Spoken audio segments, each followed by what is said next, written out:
This is the Bema Podcast with Marty Solomon. I'm his co-host, Brent Billings. Today we return to ordinary time on the podcast and prepare for some fresh studies of the text. It's time to start a new chapter, start a new session, turn over a new leaf. Shout out to your church colleague, Jeremiah Johnson, on that ordinary time thing. He's been mentioning that a lot in his sermons, and I apparently found a way to apply it to the podcast. There you go. I do love it. It's an interesting time in the church calendar that people have said a lot of things about to make it anything but ordinary, but that's the idea.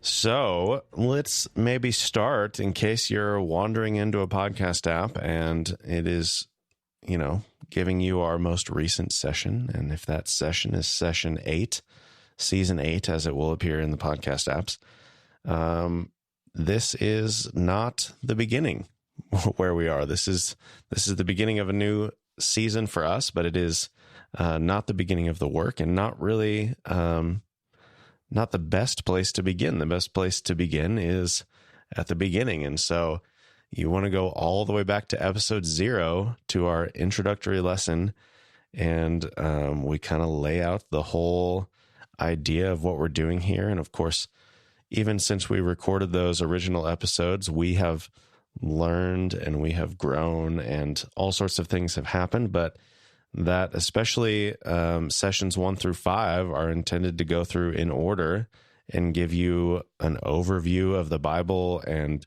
church history and the grand narrative that God is telling in the world. It is all one big story. And that is the suggestion. Obviously, we can't reach out of your phone or your computer and make you do that, but that's our suggestion. Yeah, and let me go back to something you just said a moment ago, and we've talked about this at our last. We had a retreat not too long ago with the Bema teaching team. We talked about, we will at some point, I'm almost positive, I don't know when, I'll make no guarantees or promises to you, but at some point we got to go back and kind of redo that body of work, probably with the whole team, with everybody's voice involved.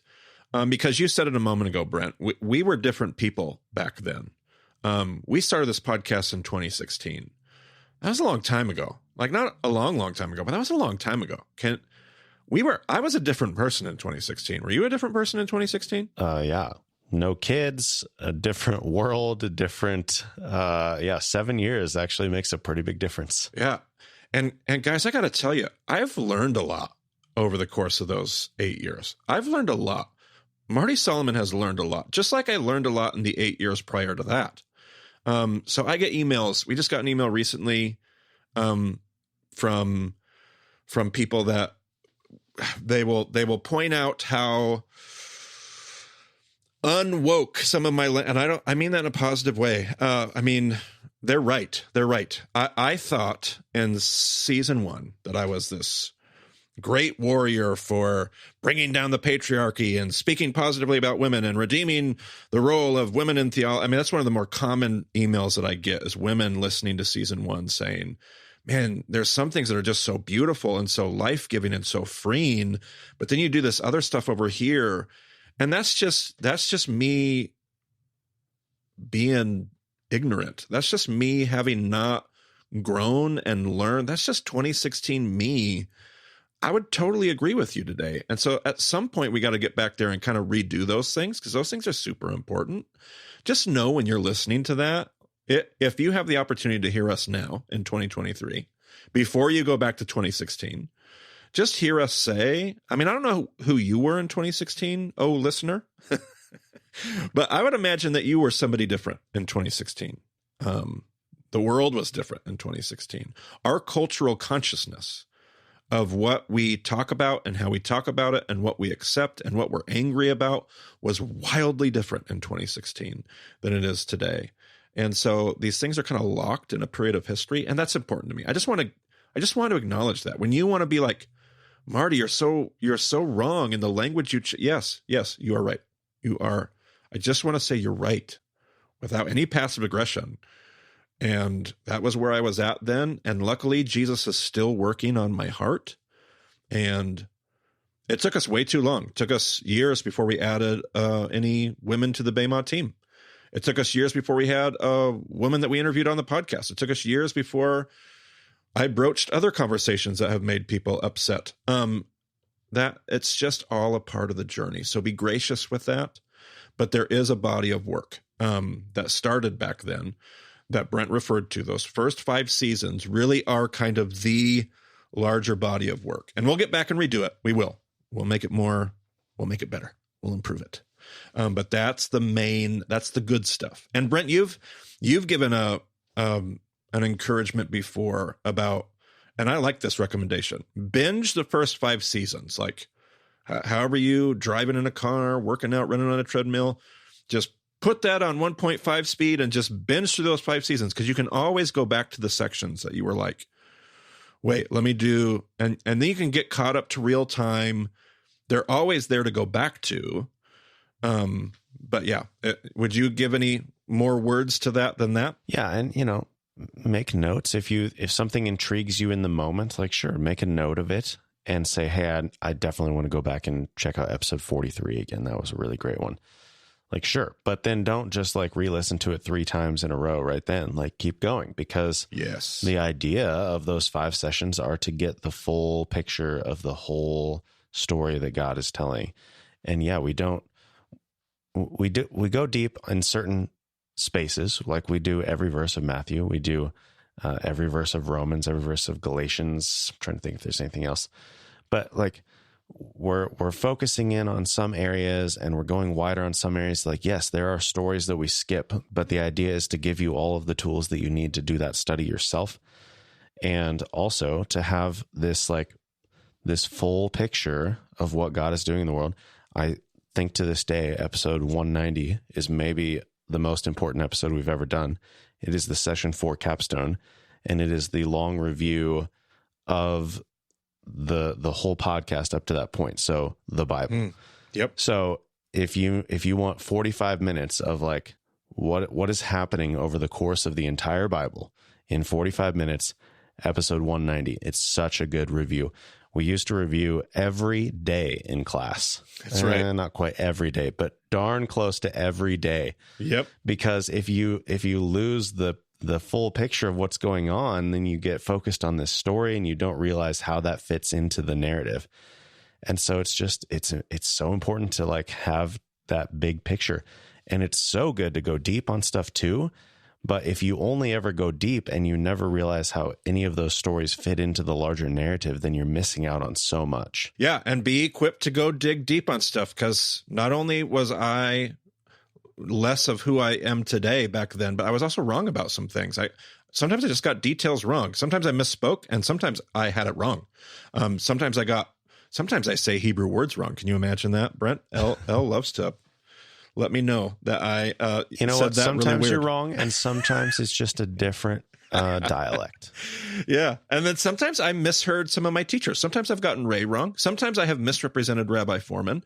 So when you find something, dig deep and go find out. And if you're like, man, I think Marty's wrong on that, chances are good I'm probably wrong.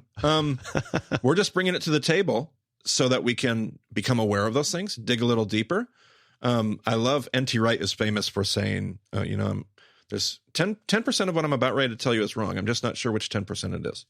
And I've always loved that little statement because I'm getting some stuff wrong. And at this moment, I don't know what that wrong is. And as I learn it, I'll try to fix it. But that's what this whole journey is about. So growing, learning, becoming better, and not just becoming better with more data, but becoming a better version of ourselves, becoming better people, more character, more integrity, more selflessness, more Jesus likeness. So yeah. We're going to get some stuff wrong too. So keep studying, keep digging, keep looking. And just know that it ain't going to be a perfect body of work. No. And we're not perfect now either. Just to be clear. It's not like, oh, we were wrong back then, but now we have it figured out. No, we're just more aware than ever at how much we don't know yet. So sure. Yep. We just move forward one day at a time, one episode at a time, and we learn as we go, and we're we're thrilled that so many of you have chosen to join us on that journey. Absolutely. Well said. Well spoken. All right. What else is going on? Well, I think we should, give a brief state of Bema and talk about what is coming up. Okay. I like that. What is coming up? Do you have a calendar? I don't know. What do we got coming up here? I got some. I'm going to be on the move this fall. You are. Some of the stuff's going to be some private events, and it will be on our websites. But some of it is I have a big trip coming up in like November. I'm going to be on kind of it's not really technically book tour anymore, but there were some places I didn't get to on book tour, and I'm going to be swinging through like Oklahoma City and Texas, and so pay attention to the websites and where my schedule might be, and you can see there are going to be some meet and greets and some public events, and I'm going to be busy and on the move there for quite a while. I'm going to get some personal vacation in as well. I'm going to do a little hunting thanks to a friend of ours, little Bema listener, and really excited for that. But that's going to be November, and I have not scheduled 2024 yet. So that's some of my upcoming events. Just to be clear, Oklahoma City and Texas does not cover all of the places that you didn't get to on book tour, but they are among the places you didn't get to on book tour. I don't want to make any more promises. I do have a short list. I missed all my folks in Seattle and Portland. Where else did I miss? I wanted to get up to Chicago and Michigan, and I didn't get up to the Mitten. What else did I? Man, I just there were some areas I missed. There's many places to go, and I just want to make sure people realize that you're thinking about them too. All right, I am. I'm thinking about all of you. All of you, we love you. So, talk to me about how communication strategies have changed. You, completely stepped away from your normal rhythm of answering emails and messages and all of those sorts of things during sabbatical. What is the strategy going forward for Marty to remain healthy and remain happy to return to work? Yeah, this is actually really hard for me to grapple with and express and talk about, because one of the things that I value a lot is being connected to people, regular, normal people, big people, small people, people that are really connected, people that are nobodies. Like I love to be connected. Nobody's a nobody, but I think you get my point. I don't want to be drawn towards this platform based, I'm only going to talk to the people that, get me something. Like, nope. I love to be connected to people. And so that's part of the reason why I travel the way that I do. And I love to do meet and greets. And so, but the flip side of that is I did need to come up with some new boundaries as far as particularly social media, emails, digital communication, and sabbatical provided a perfect opportunity to break some of those habits. And I'm not gonna step back into some of those habits that don't need to come back. So one of the things we're doing is we're just using the contact form. So we're really not putting out contact Marty links and email me directly and all those things, where we really have one contact form, and we have a team that's growing, and they can help and some of those emails will need to come to me, and I've only been back for less than a week, and I've already gotten some of those emails. They'll get to me. The emails that need to get to me will get to me, and the ones that don't will be sent to the right place. And we won't get to answer every email. And that's hard for me, Brent. I don't know how well you know me in this regard, but it's hard. It's a killer discipline for me not to answer and respond to and acknowledge every single message. But we're at a point now where I think Brent does know this about my personality. I like no exceptions, complete uniformity of application of principles. Like if I'm going to respond to emails, I'm going to respond to every single email. And that just has not been healthy. So we're letting the team get involved, and we're protecting me a little bit. And we've got a social media coordinator, a media arts coordinator, Shakoa, and she's helping us run our social media platforms. And so it used to be me, and people would kind of find these back doors where they could get on Facebook, and they knew that Marty was going to answer the message. Because it really was like literally until what, 4 months ago? It was Marty answering the Facebook messages. It was me. It wasn't Brent. I was the one that had access to the Facebook. It was me. And that's changed. And I'm not going to pick that back up. So those are all healthy things. And part of me, I think you can hear it in my voice. It kind of breaks my heart. Part of me, it doesn't break my heart at all. I'm living the dream. There's a part of me that I want to be connected to people. I actually don't want to be connected to people because I'm a raging introvert, but it's being connected to others is so important. And I love to hear your names and hear your stories and meet you and be reminded about this thing that Jesus is doing. And he's not doing it in podcasts and big churches and big organizations. He's doing it in people, like everyday, normal people where the Holy Spirit lives and dwells and moves. That's where Jesus is at work. And so we're going to find ways to make sure that I don't get disconnected from that. That's a big priority to me. But I can't do it all. What did I miss? What did I miss in there? Well, I've said it as I've been going through this transcripts. I've been seeing like all the things that I say to close an episode or whatever. And it's like, I've said so many times that we want to hear from you. We want to wrestle with you. We want to be a part of whatever God is doing in your life. And that hasn't changed. No. We just have to figure out a way to do it in a healthier way. Yeah. That we're not burned out. Yep. And that we can continue to do the work that we've actually been called to do. So yeah, I'm 100% with Marty. It, like, the idea of getting a message and not responding to it is devastating to me. Really. I've never been as good at responding as quickly as Marty has, but I do respond at some point, even if it's 4 weeks later, I will respond. And the idea of just like, oh, I'm going to see that come in and I'm just going to set it aside. And it's like, ugh. Yep. But yeah, I mean, I'm trying, whenever I have any reason to go anywhere, I'm trying to do my own meet and greets, or whatever. Like, I still would love to meet anyone. I would love to hear any story. It's just, yeah. Yeah. I will always prefer to drink coffee in your living room over answer your email. Oh, yes.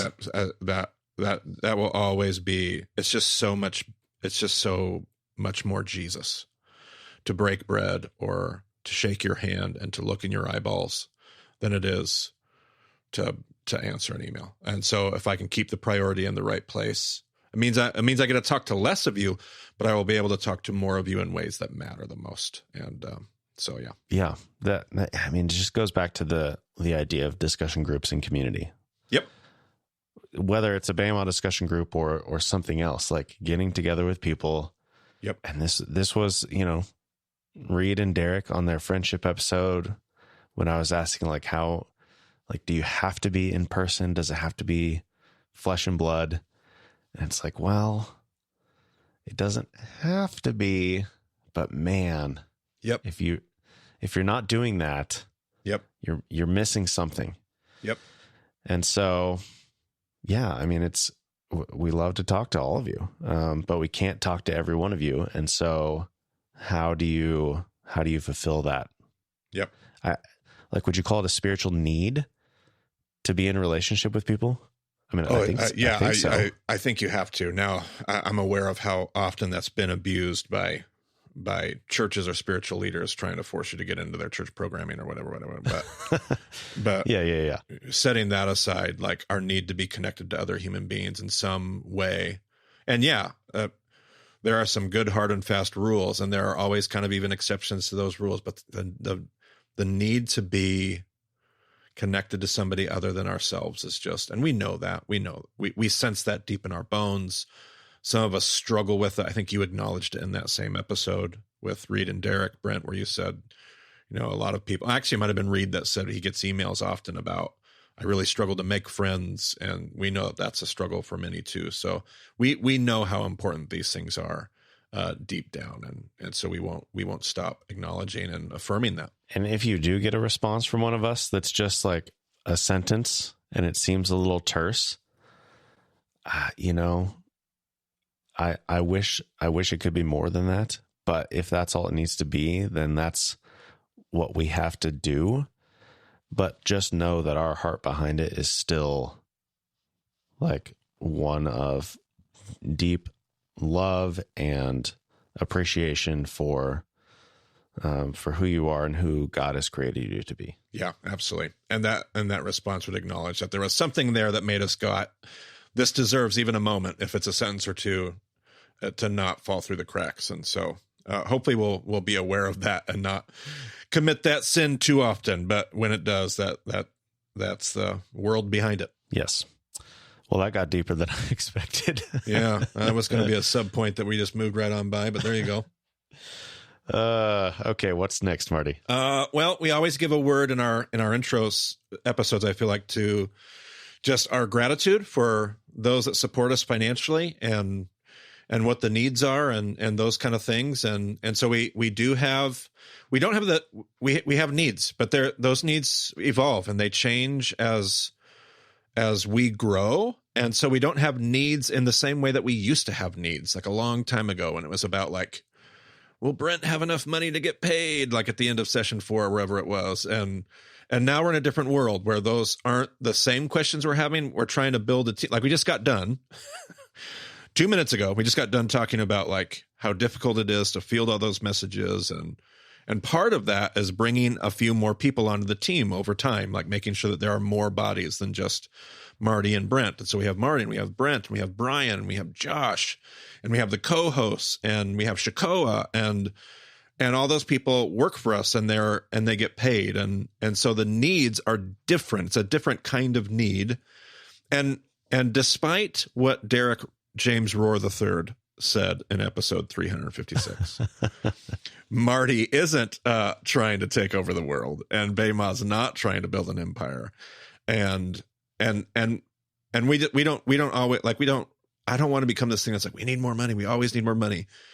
Cause that's not what Jesus is doing, but there is more that can be done. And if people love what we do and want to enable us to do those things that can be done, and steward that well, then there are needs. So, one of the things that we're looking at doing in the next year or two, and I think we've already talked about this at the end of last season, but, we are looking to hire some administrative executive help, so that I don't have to give as much of my time and energy to things that maybe don't have to be my job. There's a lot that I do day in and day out, week in and week out, that is largely administrative executive and not really even in my strengths, my giftedness, my wheelhouse, the life-giving part of what I do. And we can find some people to help with that. And that releases me to do more and not just create more Baymaw stuff, but allow me to be in a healthier space to lead and guide this space with more attention and presence and health, spiritual health, emotional health, vocational health. And so that's one of the things we'd like to do next. So we're just kind of waiting to see if that's what God wants to do through you all financially. So anyway, that's a long way of talking about some of the current needs as they evolve and where we're at today. When you go to give to our ministry, just know that there are lots of options. And let me just talk about some of those options, because one of the things that's helpful is when you pick where you want to give, it tells us as an organization what you value. So when you're the type of person that's like, I love to give to the general fund, because I know that that's an overlooked need. I know that people don't like to give to the administrative overhead. I know that that's not, the sexy part of ministry. So I want to give there.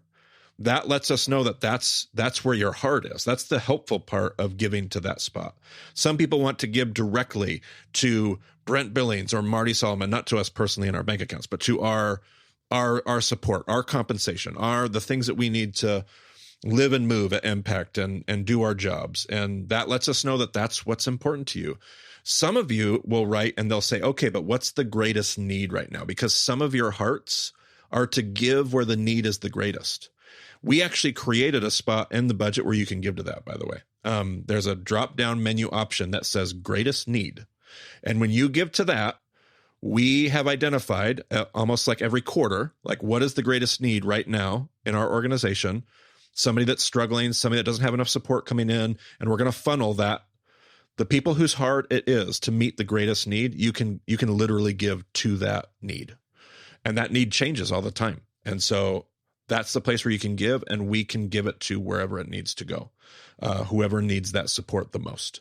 And then there's just Bema Ministry. If you want to give, if you want to support the work of Bema, and you don't care where it goes, you just want the most versatile place you can give, that communicates that you want to support what we're doing, is to the Bema Ministry option. And so that's one of the places you can give. And that we can use that for everything that we do at Bema, from buying equipment to supporting our staff, to absolutely anything that we do. We'd like to give stipends to our co-hosts to make sure that they're paid for the time. They don't work for us, but whenever they do an episode, we like to pay them for their time.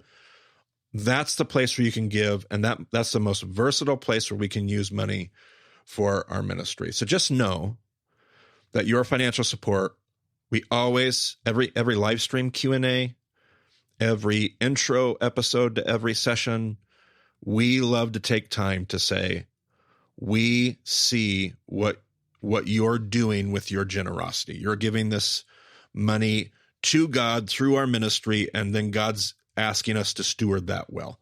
And that means something to us. We really appreciate it.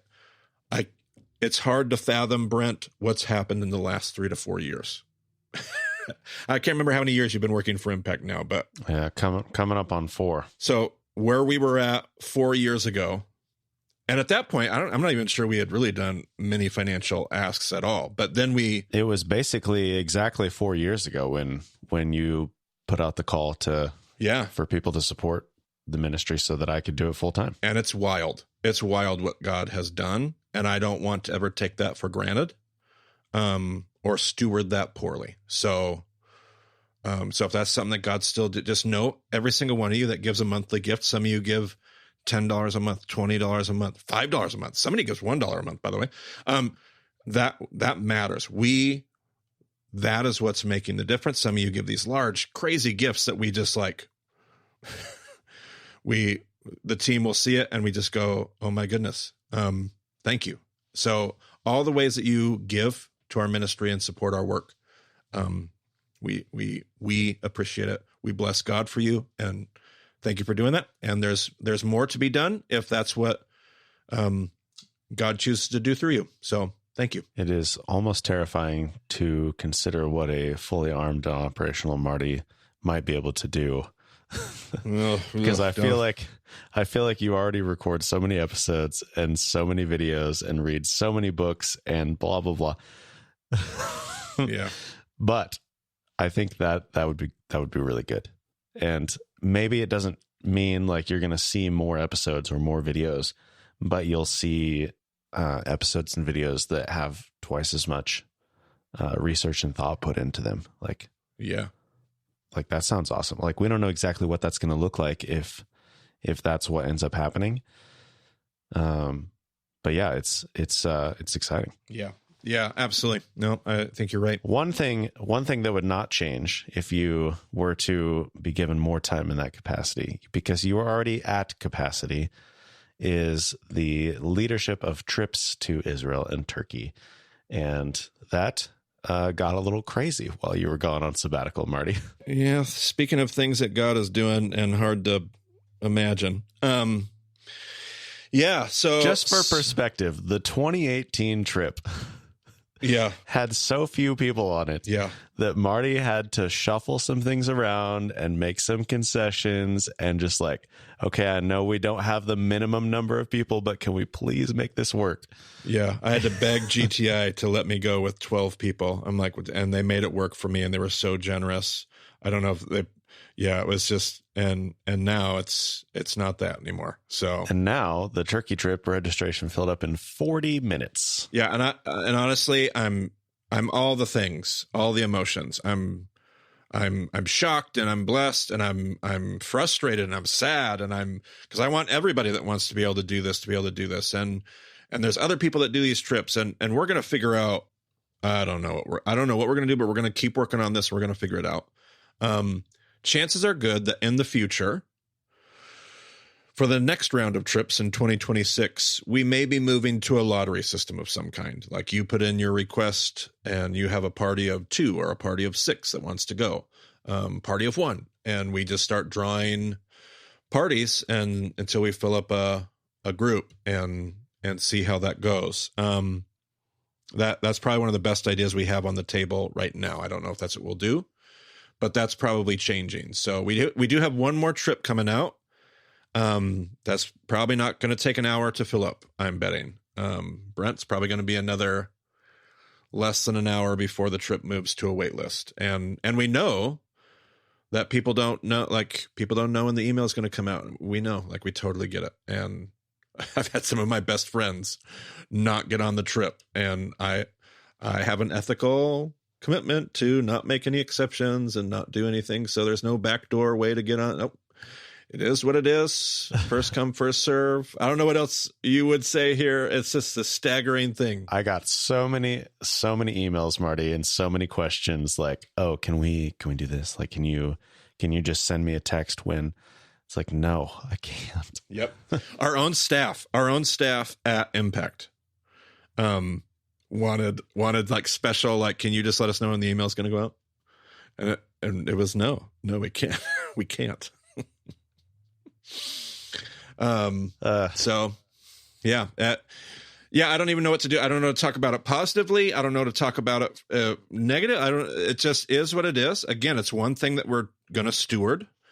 Marty's not going to do more trips than we've got. Marty's going to do I'm doing all the trips I can, and that's what I'm going to do for now, for the foreseeable future. So every other year, those 3 trips, and we're going to figure out how to steward this weird thing where everybody wants to come, and that's beautiful. That honestly is beautiful. It's beautiful. I'm so thankful and grateful that people would want to come do this experience with us. We're going to figure out what to do. So there you go. What else would you add, Brent, to that? Yeah, I would just say it is very, very difficult to get those emails saying like, I just tried to 53 minutes after the hour. Yep. I just tried to register. It's telling me it's full. Is it really full? Yep. Yeah. Yep. Yeah. Especially when they come with the story of, and here's why I want to be on the trip. And you're like, oh man, just rips your heart out. And I'm glad you share your story, but man, does it rip our heart out, because there's nothing that we can do. But yes. And you've put a bunch of stuff, by the way, Brent, on the website. We didn't used to put anything on the website. And now you've given like everybody like all the deets. Like, here is how the process works. If you're not on the Bay Mom Messenger newsletter list, you are not going to get the registration link. If like you tell people what it's going to cost and the itinerary, and you've put some details on there. So you can throw that link in the show notes that people can be as informed as they can be for this fall. Yep. We're by the time this episode comes out, there's only a few weeks until the last Israel registration opens up. So if you are hearing this shortly after release and you are not on the Bama Messenger and you want to go on that trip, that is literally the only way. It used to be, just 2 years ago, it's like, we'll send it out first in the Bama Messenger, but then it'll be on the website, and, you'll have a few weeks and it'll fill up eventually, but you'll, whatever. If you want to go, you can go. And that's just not the case anymore. Yep, absolutely. All right, I think we got some few closing thoughts here before we get out of here. Yep, let's some campus ministry thoughts. Yes. We are part of a campus ministry organization. The Bama Discipleship was started as a ministry to college students, specifically at the University of Idaho and Washington State University.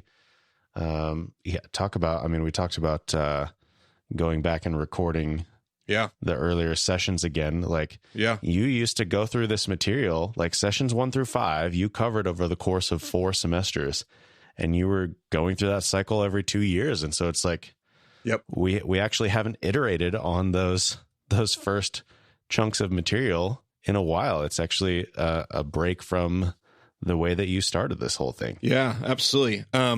2011, long before the podcast, 5 years before the podcast was ever a thing, I had this sense that young adults, particularly college students, were going off to college. They're in this season of learning. They're in this season of development and being trained for life. And part of what they're going to ask questions about is their faith and church and fellowship and yes, the Bible. I thought college students back then were intrigued by the Bible. I did not think they were turned off by the Bible. If anything, they were drawn to it.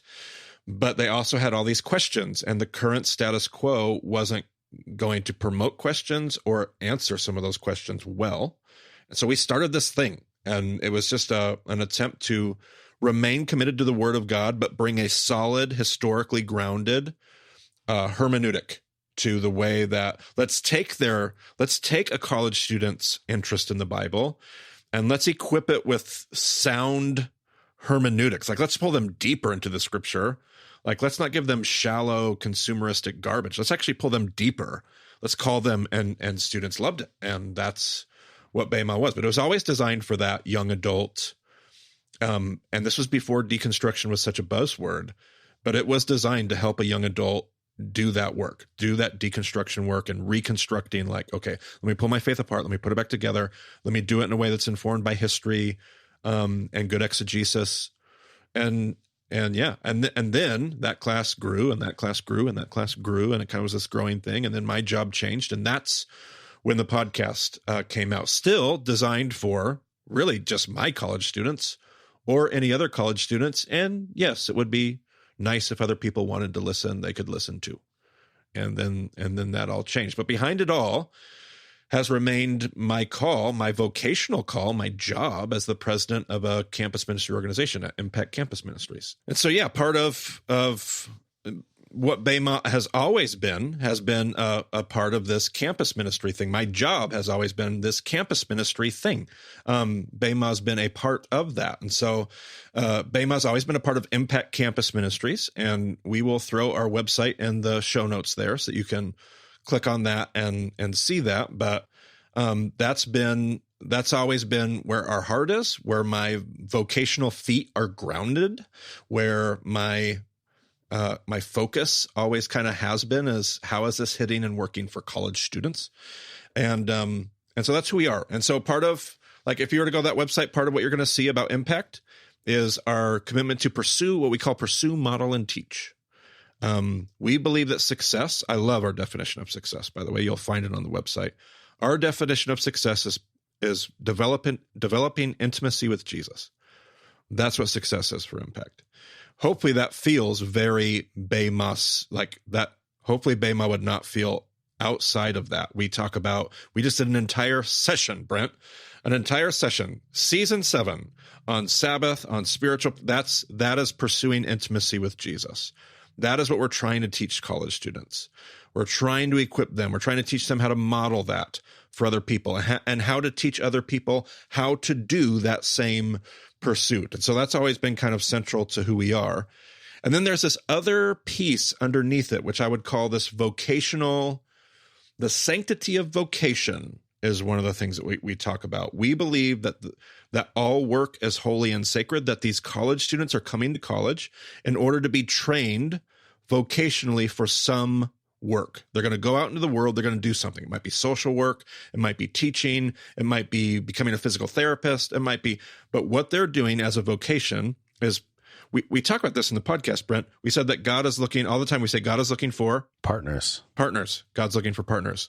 Their vocational work is going to be one of the ways that they're going to partner with God in the world to either pull the world apart or put the world back together.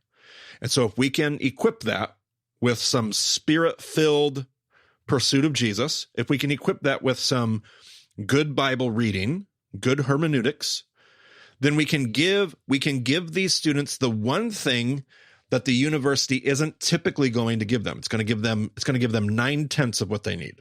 The university is going to give them all kinds of specialized training, beautiful development. I'm not against the university. I'm very much for the university and what the university does.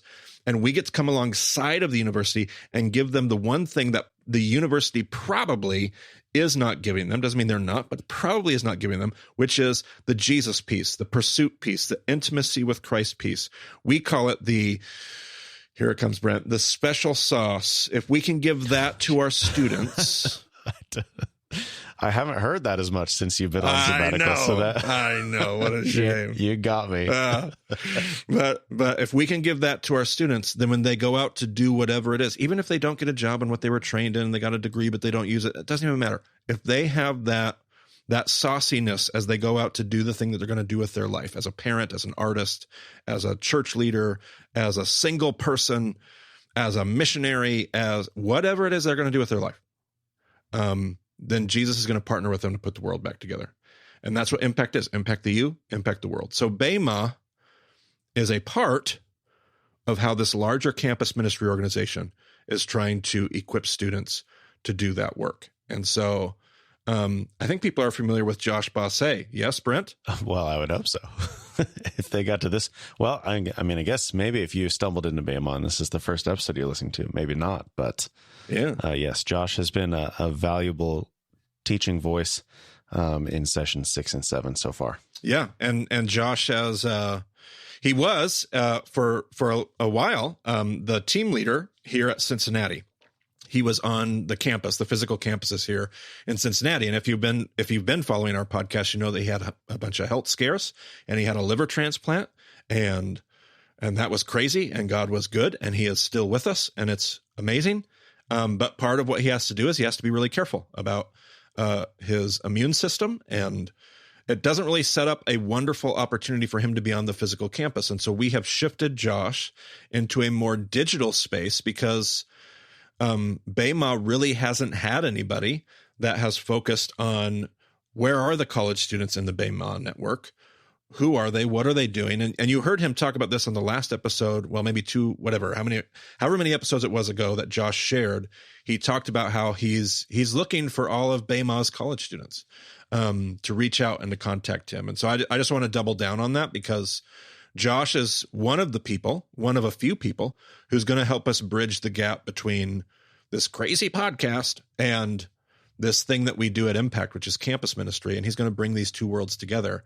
And if you feel like you're kind of out there on your own and you're a college student and you listen to this podcast and you haven't really found a campus ministry fit, or you're just looking for a pastoral presence that you don't have anywhere else, if you're a college student and you listen to Bema, we want Josh to be at least a resource, a connection, a minister, a pastor that could be there to help and guide and direct and pastor you well, shepherd you well. So that's some of that. Did I miss anything there? No, but I will also say, as part of what Josh is doing and part of the things that he has heard from students that he wants is that they want a Discord server. And if you don't know what that is, it's basically the same thing as Slack. And if you don't know what that is, we've been talking about that for a while, but effectively it's a chat application. Discord has some different focuses. It originally came out of it was a gaming focused tool, and there's a little bit more of an emphasis on streaming and audio chat and whatever. But for the way that we are using the service, Slack and Discord are effectively the same thing. There's channels, there's threads. Discord didn't used to have threads, but they have threads now. There's emoji reactions. It's all the same kind of stuff that we're already doing. The difference is Slack has shifted in its philosophy to this very enterprise-focused tool. To pay for Slack costs us, I think it's up to like $8.50 or $9 a month per user, which is just, it's tens of thousands of dollars a month. Like, it's just crazy. Like, we're never going to pay for Slack because I do think it brings some value, but it's not bringing that much value. And the other big frustration about Slack is because we are not on a paid plan, we can only see the last 90 days of messages, which is a constant frustration for people. Like, they come in, they're like, hey, I searched for this. I didn't find anything. Am I doing it wrong? It's like, well, maybe nobody's discussed that before, but also maybe it's just been more than 90 days and you just can't see it. And it's also okay to start a new conversation. Like, how many times have we talked about Genesis 1 over the course of our podcast? Like, right. It's okay to revisit things from different angles and whatever, but that is a frustration for people. And for whatever reason, like, Discord is more appealing to our student base. And like, sure, I get it. There are nuances between the two, but it does seem like Discord is going to be a net win for us on a community level. We're gonna change things a little bit as far as how we structure the channels and what we do with that. It's not going to be that different, like, honestly. And I think I'm going to be able to transfer all the accounts. So if you have already created an account in Slack, like, you'll just be able to use that same email and get in Discord. I'm not completely sure how that process works yet. Maybe by the time this episode comes out, we'll have that set up. If so, that link will be in the show notes. But also, Slack's not going to go away immediately. Like, we're going to do a nice, slow, easy transition. But we want to create the kind of space that is more useful for people in the like being able to, like, if you just show up at the podcast today and you're like, man, has anybody ever talked about this episode before? It's like, oh, they did, but that was 2 years ago. It's like, well, I want to see that conversation. I want to see what resources they shared. I want to see what ideas they had, whatever. Like, it's just going to end up being a more useful tool if we can use it that way. And the idea of Discord is more appealing to the students that we're trying to reach in this campus ministry focus. So I understand it's change. It's annoying. Like, maybe you're in a bunch of Slacks and you don't use Discord for anything, and now you're going to have this separate thing. That's me, Brent. I know. Like, yeah, it's annoying. We probably should have just done this a long time ago. This is my problem with every transition we've ever done on the podcast. We should have changed our podcast host and, combined like way back in the day, in the beginning, each session of the podcast was an entirely different podcast. And so everybody had to find the next one and get subscribed to we should have transitioned that so much sooner, but whatever. It's just, change is hard, and I get it. I don't like change sometimes either. But I do think it's going to be better. And so I'm sorry if it's frustrating, but that is on the horizon for us. Yep. We're always going to just try to adapt. And yeah, we are, because of our heart, we are going to pay attention when we're doing things that are actually keeping college students away. And there's something we can do to make sure that they can be engaged. We're always going to lean that direction because of who we are and what we do. And so we're going to keep evolving, and we're going to keep doing stuff even if we are late. Better late than never, the saying says. That is what they say, yes. So with that, this episode actually ended up being quite a bit longer than I expected it to. We just had a few bullet points, and we really got philosophical there, Marty. We sure did. That's what I get when you send me on sabbatical for 100 days. All right, well, coming up next week, we are diving into Isaiah. We've got a couple of introductory type episodes for that, and then at least 10 other episodes beyond that. I think we're actually going to end up having more. We're still kind of fleshing out all the plans for that, but plenty of Isaiah talk coming up. Should be pretty fun. So absolutely, we carry on. So you can go to baymodiscipleship.com to find the show notes. We've got a few things that we referenced today. You can find groups. We've got a map there with over 300 groups. So there's probably one in your area, and if there's not, I'd love to help you get that started.